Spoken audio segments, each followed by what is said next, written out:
One-ish. Hooty! Whoever is the Drunken Disorderly podcast brought to you by North Spokane CBD. Go to northspokanecbd.com and use the code word drunk for 15% off and calm your bitch ass down. We're going to be fine. This is all going to blow over. Facebook Live will start working properly again.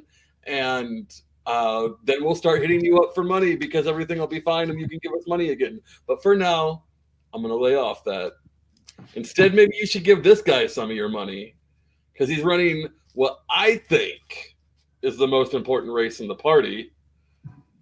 Sir, please introduce yourself and tell everyone what you're running for. What's up, guys? Thanks for having me on. I've been looking forward to this. For a while. So, Washington, we're going to try to bring some libertarian love to the ballots and hopefully into state capitol. I'm running for state insurance commissioner, actually, and it's one of those positions most people haven't ever heard of, or oftentimes they skip over it on their ballot. And like we were talking about earlier, a lot of people don't even know what a libertarian is. So it's been a lot of fun just bringing something completely new to the table for a lot of people in a political sense. So it's been a lot of pretty badass conversations and a lot of fun doing it. Your name, please, for everyone, because I always have to have the guests introduce themselves because I'm terrible at pronouncing names. Oh my god. Anthony Welti, my friends. All right. So I've been really excited to have you on. I actually kind of kicked myself a few months ago because I always thought, yeah, I've got him booked. We've talked about this. He's booked. I just don't have him on the schedule. And then I would realize, oh shit, no, I still need to do that. And then I'd get busy and not do it. So finally I got my dumbass working properly. And here we are. And it looks like there we go. Yeah, we're starting to get people in now. So insurance commissioner. What the fuck does that do?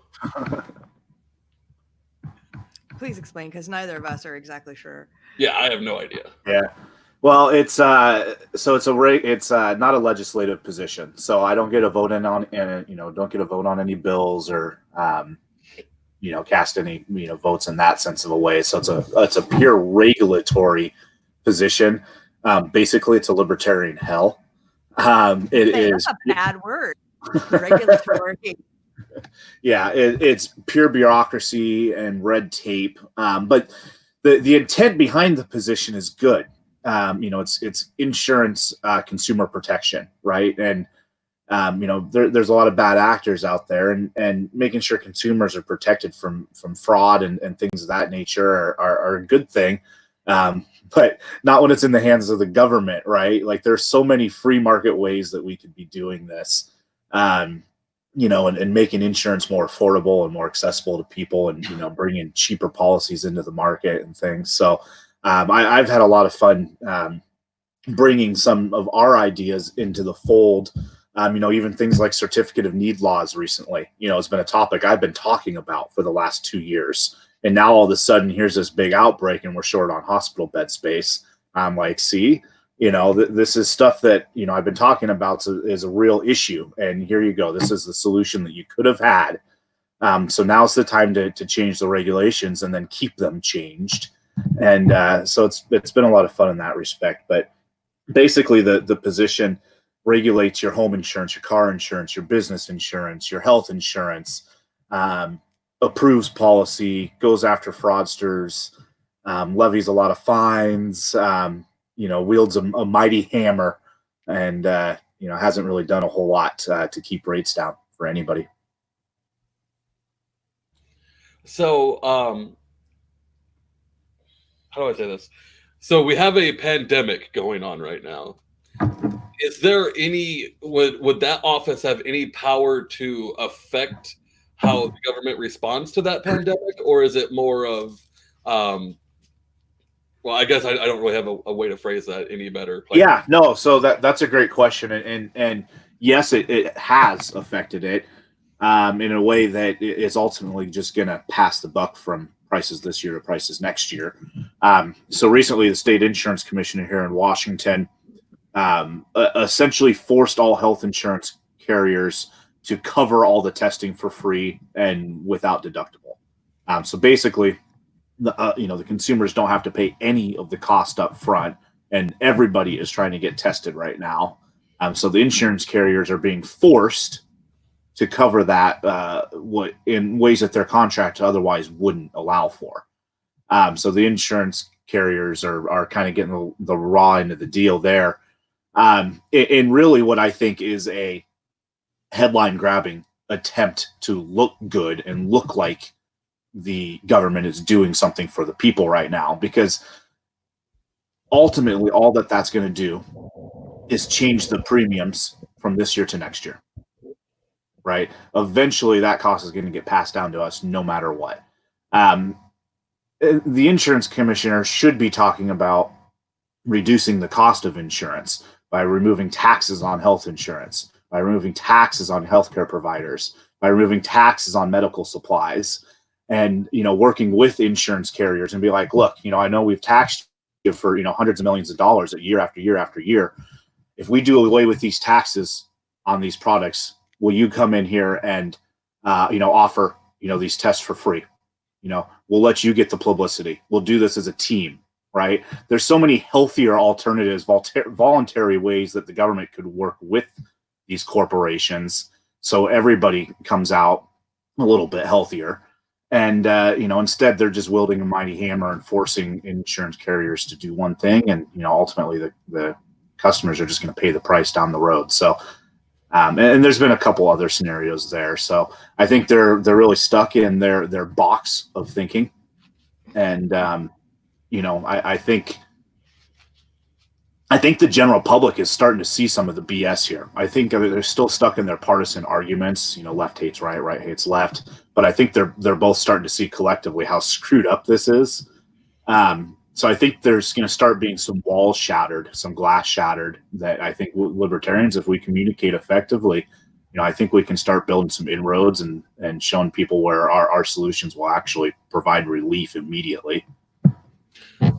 I just realized that all the color schemes are messed up because we let the Chrissy and Jesse show use our StreamYard after our last podcast. Hang on. Here we go. I think we're back. So what is the funniest story that you have from campaigning so far? Like the funniest conversation or embarrassing moment or whatever? Oh boy. Embarrassing. Shit, I don't know. What would we find most entertaining? I'm sure it'd be the most embarrassing thing that happened. At this point, the media is ignoring me, so we haven't had to worry about that yet. So that's been kind of nice. I kind of wish they'd stop ignoring me though, because I could get some free hits there. Would be helpful. Dude, shit, I don't know what's embarrassing. I haven't.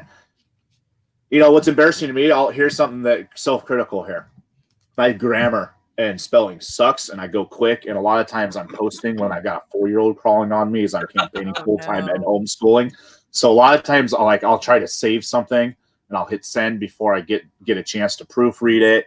And I have to go back in and edit it. And sometimes it's like 20 or 30 minutes later. And I'll be like, shit, like I knew that didn't look good. All right. Immediate question.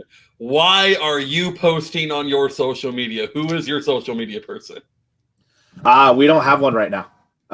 We have gone through. So my campaign has been 2.5 years long. So a lot of activists, people come and go in waves. Volunteers come and go in waves. That's a position that I need help with right now. Anybody got time? I could use it. Is it a paid position? I'm starting to do some paid fundraising positions here right now in hopes that we can start generating some more money to do something in that respect too. So hopefully, yeah. So I think Zach has a lot more faith in me than I have in myself, especially when it comes to running a campaign social media. So there is a difference between running a campaign social media and running like a page like ours. But it's not as different as you'd think. Yeah. Yeah. We've got a pretty decent recipe for what's been working. There I could learn a shit ton more.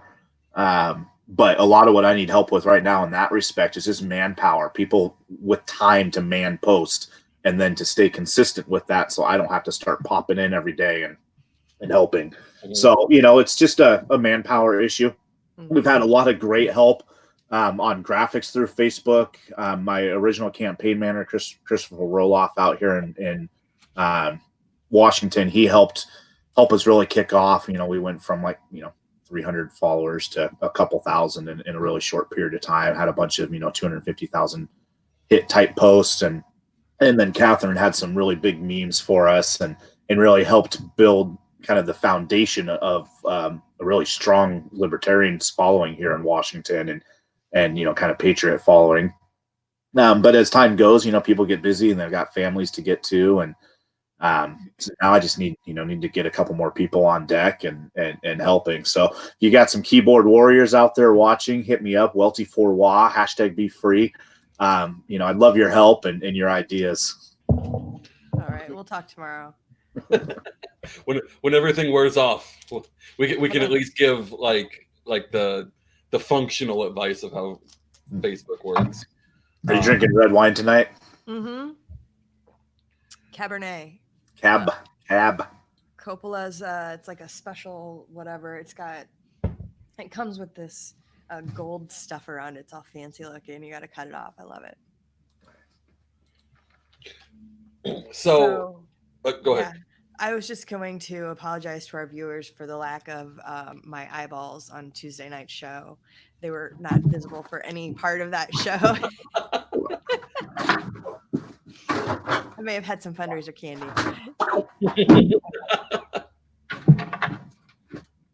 So what are you drinking with us tonight? So that's the benefits of living in a travel trailer full time.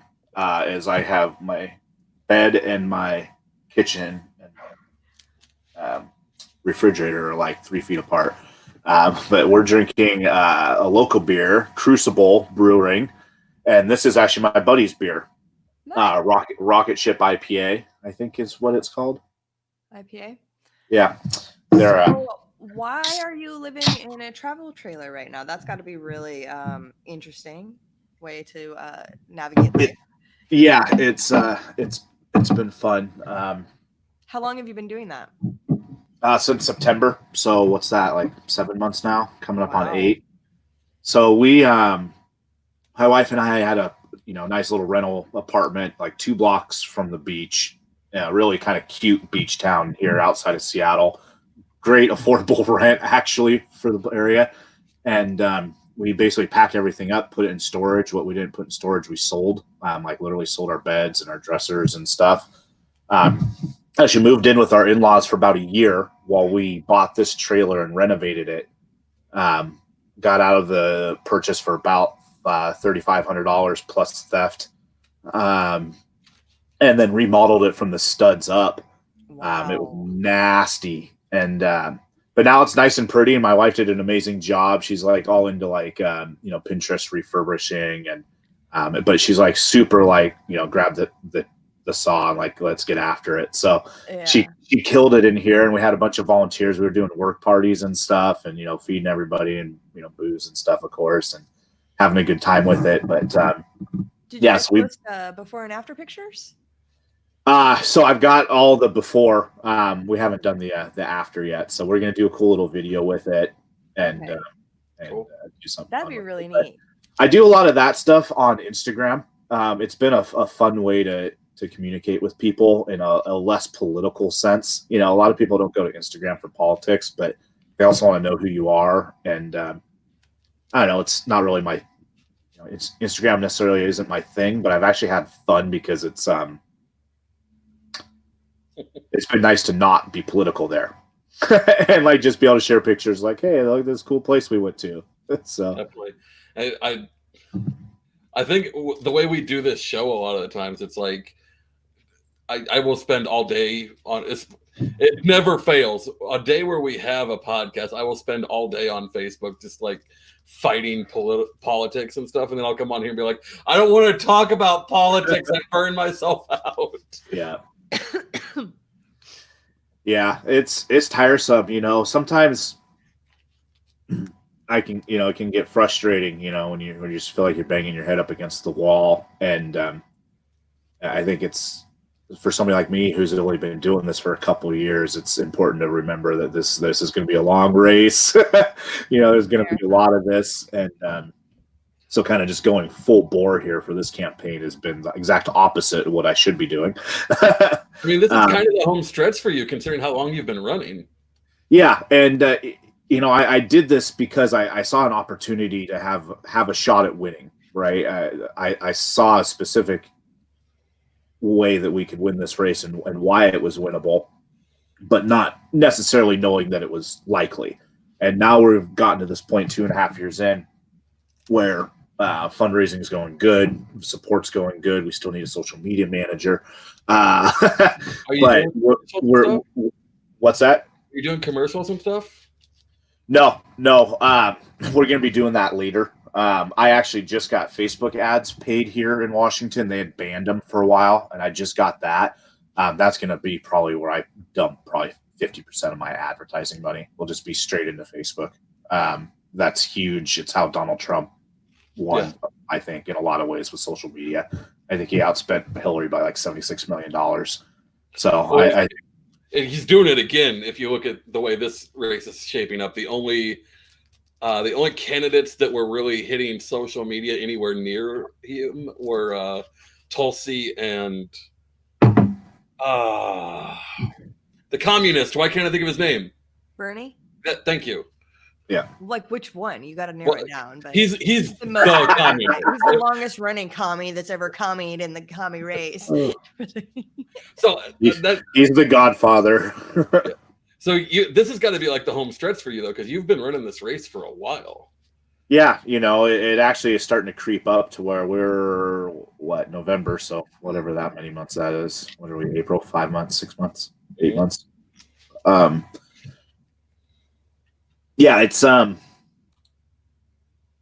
interesting because like I have this mentor that I'm working with right now. First time I've actually ever had a mentor. I'm very smart guy, experienced guy, and he started asking me, well, what's your plan afterwards, right? And it's like, well, we're getting to that point now where I do have to have a plan, win or lose, right? I have to start putting, okay, this is the stuff that I've talked about doing. Now, how do I start executing that, assuming I win, right? I don't want to get in there and not be professional. And right, you get a Democrat or Republican to one of those positions, and they've got a whole team immediately the day they walk in, right? I'm not going to have shit. They're not going to help me. They're not going to give me nothing. And if they do, it's because they want something. So I need to know exactly what my plans are and how I'm going to go about it, and who I want to bring in and from where, because I do believe we're going to win. So I'm already looking at what steps do I need to take in the 3 weeks post election to make sure that when I actually sign on the dotted line that we're able to start executing. Because I'll be damned if I get in there and look like shit as a libertarian and talk this big game. A double standard. It's going to be, everything's going to be like under a microscope, and that's going to be from in the party too, because you're going to have to work twice as hard. God, more. Like within the party, that would make you the guy. No one would be anywhere close to you as far as like the highest elected officials. So you would be catching it from both directions. Are you ready for the "you're not a libertarian" nonsense if you haven't gotten it already? Oh yeah, I don't get that a ton actually, thankfully. But I've been, I'll say this: I've been through those conversations, and those conversations are rarely healthy, and I've fallen victim to both sides of it, and being the instigator. And that's something where I've matured. Hopefully, I've matured and can want to continue to mature. Yeah. It's like you come in a couple years in, you think you know what you're talking about, and you continue to sometimes you forget to continue to listen and learn. It's like I had a realization a while back. We just why burn bridges where you don't have to. Let's same train. Let's just figure out how we're gonna get there. You have such a good attitude. And I think that that's great that you want to make sure that we look good if you get elected or when you get elected, because yeah, everybody does expect us to fall on our face if we get elected, and that's very positive that you're taking steps to make sure that that doesn't happen. So will they give you like the provisions to get a staff, or like are you totally on your own with that? How does that work? I don't know. So because of the position itself, I'll have a staff of 240 people the day I walk in, minus the first couple that I already know that will be fired day one. So yeah, I'll have a full staff. I'll also get to move positions around and bring in who I want. Obviously we want to reduce the size and scope of government, so we have to figure out the healthiest way to do it. I'm also not trying to go in there and fire people that are just $3,500 a month salary government workers that have never harmed anybody, right? They just took a job in a lot of cases. So what's the healthiest way to make government work better, because ultimately there's only going to be so much I can do in a short period of time anyways, when I don't get a vote on anything, and even if I did, I'd only be one vote. So my main thing is there's a lot of it's a 40-year career Democrat that's in the position, right? And the position has been Democrat for 20 years. So the entire department, not necessarily the entire department, a lot of the department is full of a lot of very like-minded individuals. So I want to, and any organization is going to do that. Yeah, and that's in business as well. So that doesn't mean it was unhealthy for the department. It means it was unhealthy for the state.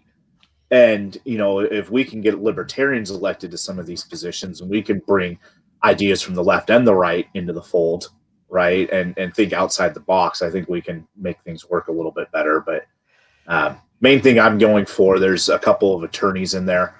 I want to make sure that we get some folks that are willing to stand up for consent. Article 1, Section 1 of the state constitution demands consent of the governed. And I don't fucking consent to any of this shit.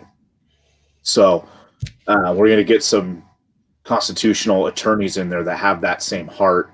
And then we're going to start going line by line through every single RCW and figure out which ones we think we can stop enforcing and which ones we can take to court. And then we're going to go after and start suing the state government. So that's my plan, because I can't legislate it. But if I can get a team of lawyers that believe in what we believe, then we can start going after it the way they go after it. So we'll use the state against the state. Sounds good to me.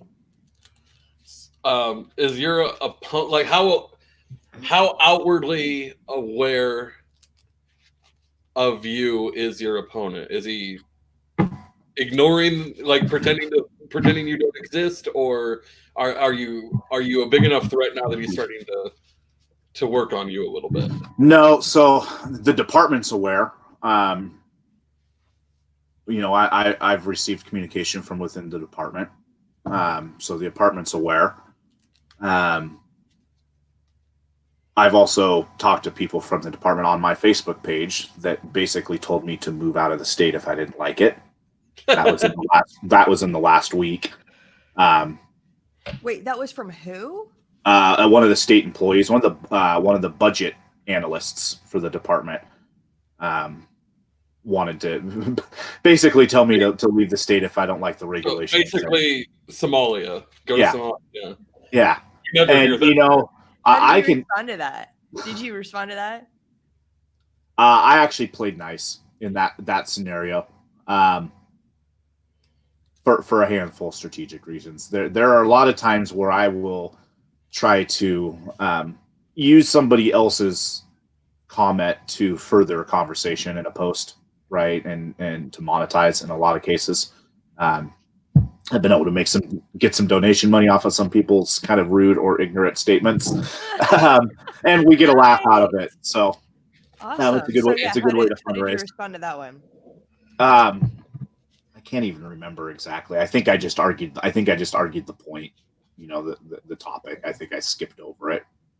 So I mean, I always kind of get shit when I do this, but like one of my favorite parts of the Bible from back when I was a pastor and all that was there's a verse in I think Proverbs where it's talking about when you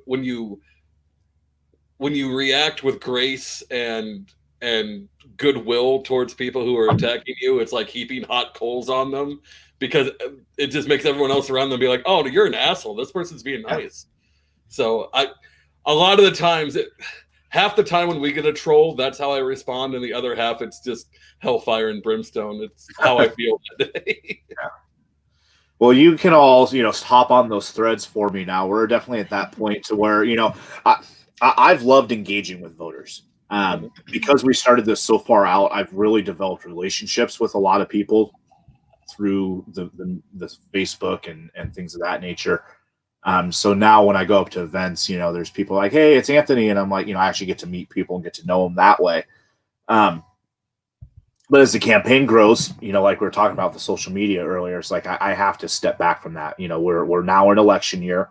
Now it's time to step up to the big boy campaign and completely remove ourselves from some of that day-to-day stuff that I wish I had more time to do, but there just isn't.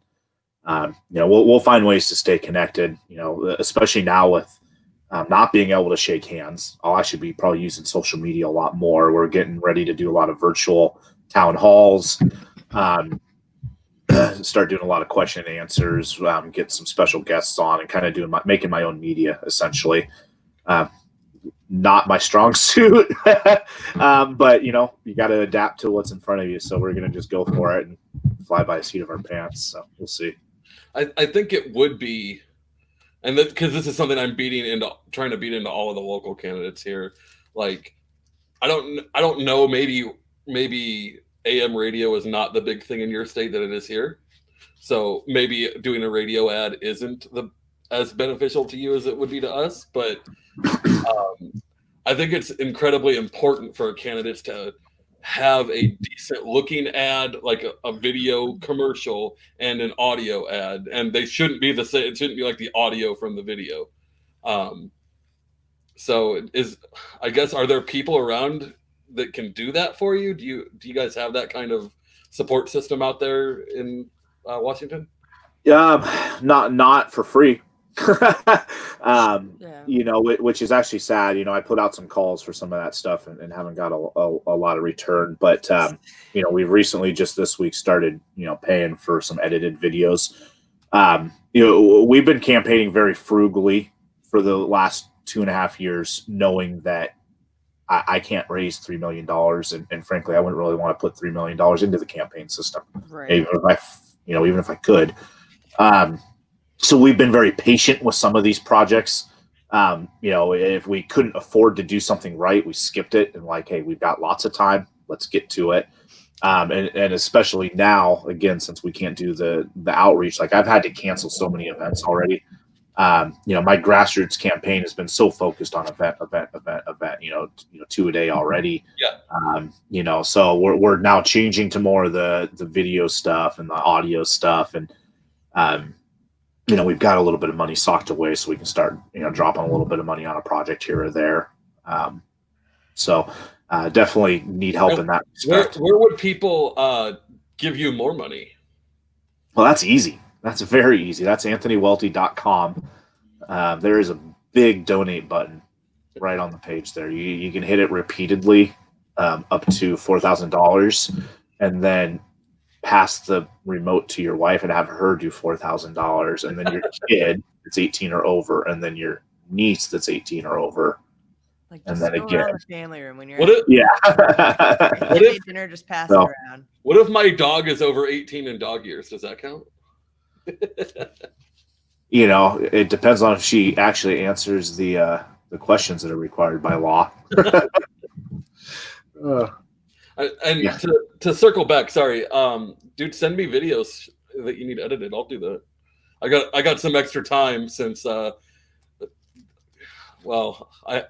was the first day I stepped foot off of my property line since last Tuesday. I had to go out into the street to grab the trash can and bring it back. Outbreak.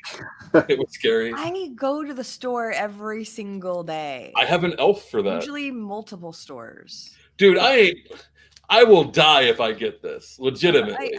Shit. I'm sorry. I forget. But anyway, this is just driving me crazy. I can't. I know. I have asthma, so like. Oh it's yeah, you're in something the same boat, man. Yeah. Well, and like I was out shaking a fuck ton of hands. Like I mean, I was at events daily for the last, ever. Right. So when Yeah. this stuff hit, like I was kind of paying attention and I was like, okay, how bad is it? Is this something we need to be scared of? And I'm like, well, now I'm fucking one of the at-risk people and I'm meeting fucking everybody. Right. So like I don't want to be afraid of it. Like at some point here, like I'm gonna have to live my life, politics aside, right? We're all gonna have to decide, at some point to live our lives. But for now, personally, we canceled all of our events for 50 days in advance of some other executive orders, and I've basically just been staying in the trailer. They actually started closing state campgrounds. I've got a private campground membership, which is what we're using most of the time. But through April and May, I actually had a bunch of state campground stuff planned, just due to locations. Yeah. So I was like, "Fuck, dude, is this martial law coming? Like, are they actually gonna? We got National Guard out here. Like, are they gonna shut down roads? Like, I got my kid with me, right? So my wife and my son are in the campaign trailer full time with me. My wife works remotely, and I homeschool my kid while she works, and then vice versa. So we got a good balance. But I got him out here and like, the homeschooling thing isn't because of the virus. You just homeschool. Yeah, I mean he's 4.5, so that means like Play-Doh. Yeah, but I mean, is that the plan going forward? Yeah, cool. Yeah, I was homeschooled, so it's a passion of mine. Yeah, we just want something different. It's that simple. And there's a lot of co-ops and cool shit out there now. And a lot of people a lot smarter than me. So, I think for now we're just going to do our own thing. And then when he gets a little older, we'll, and once we settle down, once we figure out like if we're in Olympia or if I don't win, and we buy some property, once we settle down, we'll start getting a little bit more of a community for him. But for now, dude, he's coming to all my speeches and, he's reading Tuttle Twins and shit. Awesome. And, he knows the government steals, so we didn't have the Tuttle Twins when I was going through, so I had to learn how to read on the Bernstein Bears. Well, that's a great book. Yeah, I should probably buy him some of those too. Oh yeah. My favorite one was I was so mad. Mine was you get what you get and you don't. I remember my daughter as a toddler saying that to me, and I'm like, "Where did you get that?" And she's like, "Bernstein Bears book," and I'm like, oh, "You got a new?" It was one that somebody else had bought her. I hadn't seen yet, and I'm like, "I love this. I'm gonna start using this on your little ass. Just wait." That was a great series. I guess my kid's probably at the right age for it too. I should get some of those. Oh, totally. There's some fun stories, and the illustrations are great. I'm looking forward to like reading some of the books I read as a kid with him. He's starting to get to that age. It'll be a lot of fun. So. It's super fun. My one major regret, because like my wife and I, she already had kids, and so like the girls are almost teenagers now, and that's really scary. They are. They're 13. Oh my God. Almost 13. Oh, sorry. I thought they had a birthday. I mean, either way, like, so I did not get them during any of that phase, and now like they both struggle in school, and I blame that on not having a dad that sat down and read to them like mine did. And look, it was mostly my mom, but my dad did too, and I think that was really important because that's where I kind of developed a love of reading. And once you love reading, everything else is easy. Reading is super important. If you can get a kid excited to sit down and read, then yeah. So my mom was a librarian. So I grew up in a library. The library was my babysitter. I was the guy that like won all the reading programs and stuff. So it's no wonder my kid likes reading a lot. My wife's a big bookworm, so I actually don't read very much anymore. I'm trying to like force myself to put it in my routine, and I think because I read so much as a kid, sometimes I just have an apprehension to like wanting to sit there and be patient with myself and get myself in a calm mental state to do it. I think it'd be frankly, I think it'd be really healthy for me. So I do audiobooks because I have the same problem. I have a lot of trouble making myself slow down and read. But and I see like audio, like for me, even like audiobooks, like I don't know if I could do it, or even like podcasts, like or even documentaries. Like I if I'm listening to that stuff, like I want to be intently 100% in to doing it. So like the listening to it while I'm working or driving it's been difficult. I'd be like, I'd pay really close attention for the first maybe 5 to 8 minutes, and then I'd be zoning out. Yeah, you know what I mean. If I was sitting at home, I'd start surfing, or you know what I mean. I'd be doing something else, and I wouldn't be totally paying attention. Maybe are you guys reading anything right now, or like listening to anything I should make time for? I'm not. I just got done watching The Tiger King. Oh, my buddy was telling me about that. He said it was pretty fucked up. Oh my God. Our co-host is in it too. So yeah. What? Erin's in there a little bit because it was her state. She was the chair during part of that. The guy lived in Oklahoma, and his zoo is in Oklahoma, and he ran under the LP banner for one of the positions he ran for. Governor. He had no idea what a libertarian was, but so our other partner did a show the other night with him and his campaign manager on this other podcast, and it was interesting to hear their stories about this guy. He was a super interesting character, and he is not the only interesting character on that show, my friend. Oh my God. Nobody How long is is it? Is it like an hour? Or? It's 7 episodes. Oh, it's like multiple. Yeah. And I think there could be a part 2 because they're doing a part 2 on him. Okay, because when I watched the podcast with Erin and the campaign manager, they were talking about a lot of stuff they didn't even mention, and they could totally do way more shows about. So that's awesome that that's coming. But there you go. They follow a bunch of different of these exotic zoo owners, and none of them are uninteresting at all. There's All right, I'll have to check out at least an episode then.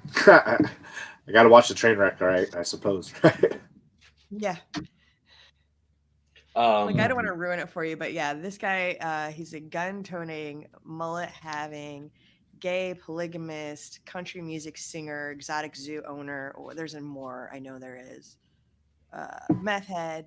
That's messed up. He also has the most fucked up eyebrow. Like every stereotype libertarian you can imagine.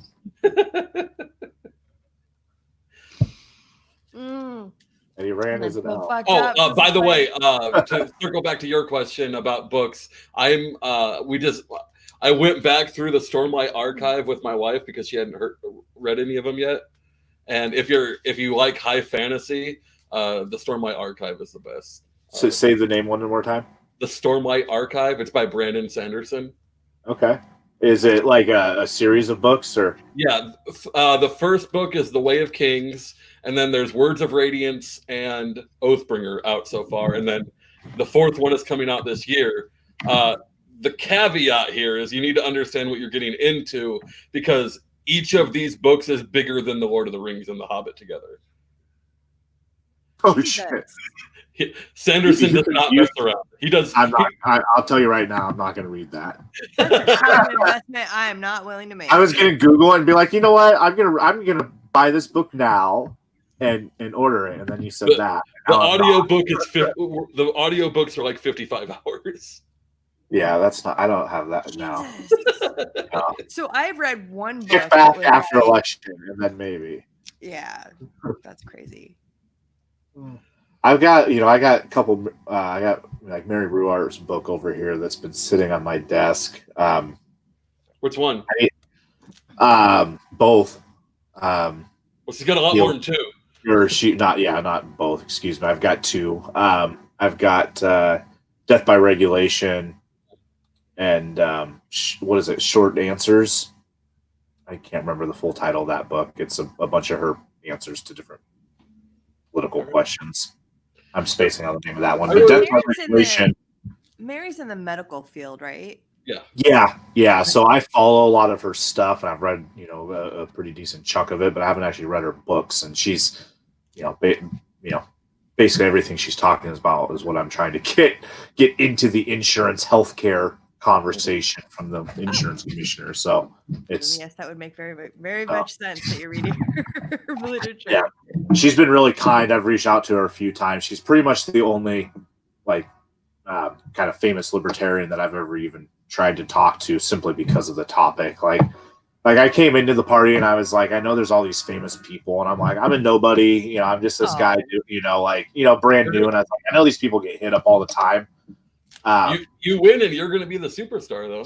Well, but Mary, I was like, she seemed really nice, and her topic is so on the money for what I'm doing right now. So I've just had to soak up as much as I can from her. And she's really cool. If I shoot her a question, she'll either refer me out to somebody or answer a quick question for me. So really helpful. Do you talk to Kyle at all? Yeah, Kyle's a local guy. Yeah. I just wish he was local. Yeah. He's always flitting about. Kyle Varner should run for this position someday. Maybe after I win, I can pass the torch to him, because I think he's got even more credibility to me. I just have time right now. From my conversation with him, I think he's going, when he runs, and he's planning on it, he's going to go like Senate and go big. So. Yeah, no, I would love to work with him. I like that guy. We did a talk together. It's actually probably my least favorite talk that I've done. I had a lot more time, and honestly, it was more like a topic specific than a stump speech. And I kind of I don't know, I wasn't happy with my performance anyways. But him and I were at a speech together over in over at an event together, and he gave a talk and then I gave a talk, and he's just great. He's so smart and he's well spoken. He communicates well and he knows his shit. So it's nice having him here in Spokane, other side of the state. So I keep missing him the rare time he's in town. Yeah. Well, Anthony, I would encourage you to reach out to any of these famous libertarians that you maybe have questions for or want to link up with, because it's been my experience that, everybody is like family in this movement and we're all in it together, and they're typically more than willing to lend the time if they have it and help out anywhere they can. Yeah. Like I need the help, so let's this takes all hands on deck, right? We've got a real winnable opportunity here. Yeah. So the guy I'm running against, he's 40 years in office. He's 76 years old. I've heard some of his interviews. He sounds kind of like Joe Biden. I was going to ask him. Yes. In the sense that you could tell he's just, he's getting up there in that respect. So I'm being very polite right now. So you could totally just bury this guy in a debate. Oh, did you lose something? Why is my? Oh no, I forgot. So this is the trailer life. Hold on here. Hold on, I'll explain here in 2 seconds. Okay. I wonder if there's a pet involved. I hope there's a dog or something. I hope he has something weird. Wouldn't that be cool if he had an exotic? There's no monkey. God damn it. There's no monkey involved. It's a cord situation.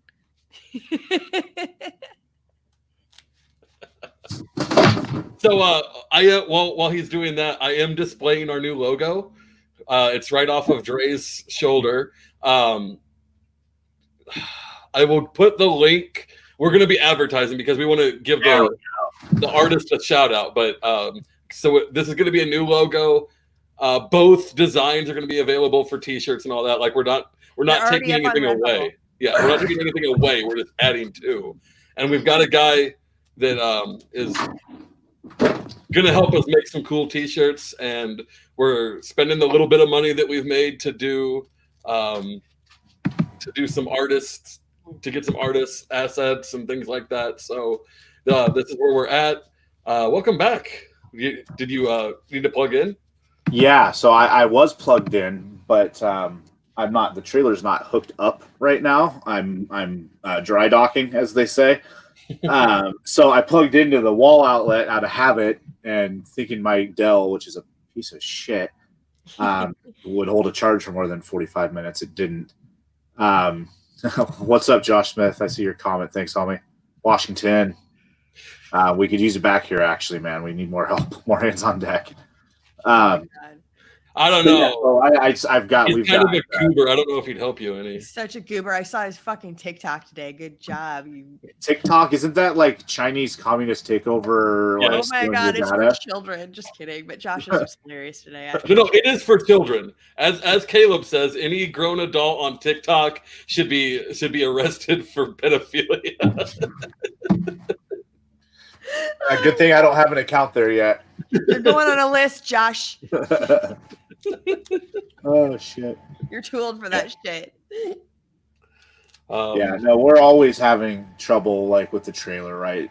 Trailer life, like RV life here is interesting as shit. I'll tell you that. It's like you know how many times I moved. So we hit the campaign trail in September. I had two weeks of sunshine, and then it's been rain every day since, like up until like a week ago here, basically. So every time we move the trailer, which is every like week to 2 weeks, like it's setting it up in the rain and then tearing it down in the rain twice in the same day. And then doing it again every 5 to 10 to 12 days, over and over and over, and then like literally campsites flooding out, and like mudslides on roads. So you're driving hours out of your way. And oh my god, dude, I couldn't live like that. Props to you and your wife. Okay, I think you could though, Dre, because they don't have winter there either.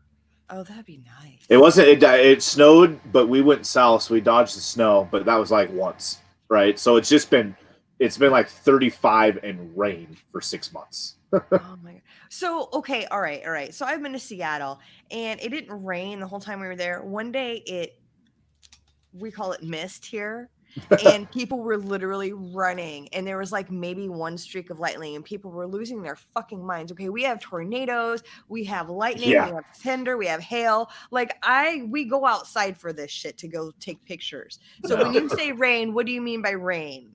For us, it's been just a constant, like, strong drizzle every single day, dreary, gray, and like just you're never not wet, but it's never like actual. It's never. It's like what we get is like 1 week or 2 weeks out of every winter. It gets really wet. All the rivers flood. We're one of the most flooded areas in all the country. And then for the most part, aside from that, it's just a pain in the ass, an annoying type of a rain. So, but most of us, like outside the city, like we're all used to it, right? So I don't even own an umbrella. I've never complained about the rain, but I'll tell you, living in it in a travel trailer is an entirely different world. Yeah. You don't have enough, as much space to have your wet shit where wet shit can go dry, and or the dog, Do you? Okay, so when you like had to go take care of the cord situation, I was like, I wonder if it's an animal. I hope it's an animal. I hope it's a dog. Wait, and then we had just been talking about Exotic Joe, and I'm like, maybe he has an exotic animal. That would be cool. Let's see monkey. Yeah. Damn it, there's no monkey. It's just a cord. If have you guys ever seen the Comcast commercial where everybody was in gold? Do you remember that a couple years ago? It was like a Goldfinger commercial. It's super stupid commercial, but there was a miniature giraffe, like animatronic giraffe in it. And ever since then, I'd be like, fuck, I want a miniature giraffe someday. Like, can you imagine like a little 2.5 foot tall giraffe running around your house? How awesome that would be. He's eating all your rose bushes and stuff, but not any taller. Like, so you want exotic animals. I'll go miniature giraffe. I want like goats and emus, and I mean, I'd love a lion, but eventually it's probably gonna try and take a bite out of me, and then I'd feel really bad that I could never go back in its enclosure. I'm a big cat person. That seems dangerous. Yeah, it's extremely dangerous. Do not recommend. I saw a Facebook video the other day of somebody like stuck their hand in the cage, and then the lion went to bite it, and they got it out, and then they did it again, and like got it like all the way up to the arm, and then the video went away. Stupid games, people. You know what? I wouldn't feel bad if you lost your arm. It's a wild animal. There's been people in China that have committed suicide by jumping into tiger cages. Like it seems to be a socially acceptable way to commit suicide out there. Wow. Well, if you wanted to give yourself as a meal to an animal that you loved and you also wanted to end your life, that would be the way to do it. Oh, but it would be so painful. Fuck yeah! Can you imagine that first They chomp? don't kill right no. away. A lot of those big cats will eat you alive. Yep. Because they don't care. That's As just long when you jacked. stop moving is when they start eating. So they're just like, yes. They don't care if you're bleeding out. They're just hungry. Yeah, they have no care in the world. For No your mercy shame. bite. All right, so I'm completely gone at this point. So how about you give us your going away speech and we'll wrap this up. Yes. Going away speech. No, your pitch, your email, or your Yeah, website yeah. where people can find you and all that jazz. Yeah, well, I'd appreciate any help people can give. We've got a lot of room for improvement here as a campaign, so a lot of growth, upward growth. But we've got a solid team going together. We've got campaign managers, assistant managers. We've got a lot of people in different positions, but we need a lot of bodies to round things out. Man hours is what it takes to win a statewide race. Need 1.8 million votes to win. But we've got right now a situation where I have out fundraised the last 7 candidates combined over the last 12 years for this position. And I'm nearing 3-1 on money currently in this election. So we're at 50 grand right now for a statewide election for a libertarian. That's doing pretty damn good. For a statewide election to win, we need to raise a lot more money. But we're in a good position right now. I think what we've done is by starting early, by really going grassroots and building a base of support and building the network that simply didn't exist, we've essentially leveled the playing field as best as I could hope for. Pie in the sky, there's some things I wish we'd gotten done earlier, but we haven't. But we've really leveled the playing field, and we have a chance to win a huge statewide position, a position that's vulnerable.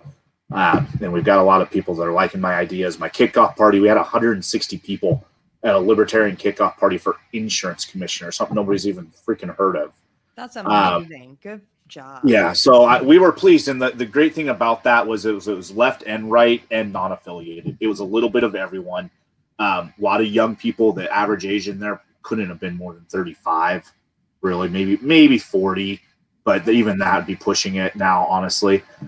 So a lot of different people.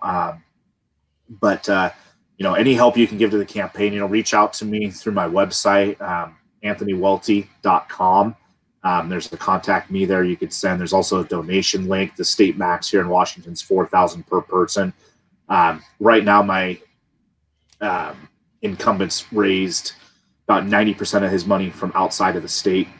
I'm at 99% inside of my state, and we're 3-1 on money for him.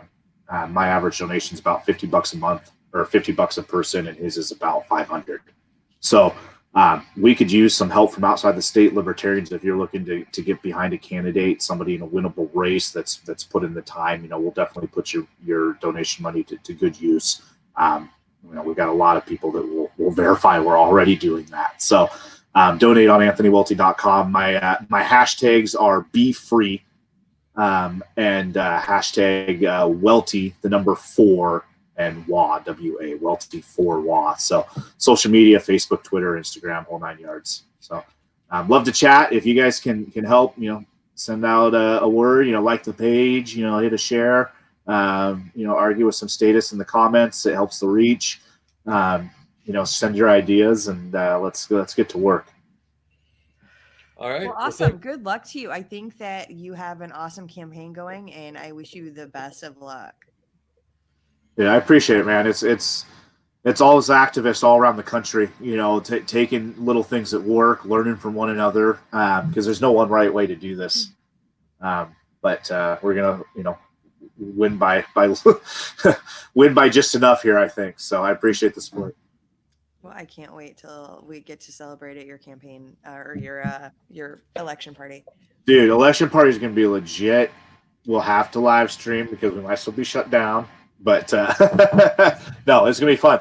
We'll be highest elected libertarian in the entire country. And that means something to me. It means something to me to hopefully raise the bar and put our ideas on the map. So. All right. Well, thank you for coming on, and everyone else, we'll see you on Tuesday. I'm not even going to look for who it was. We'll see you on Tuesday. Bye. Well, peace out.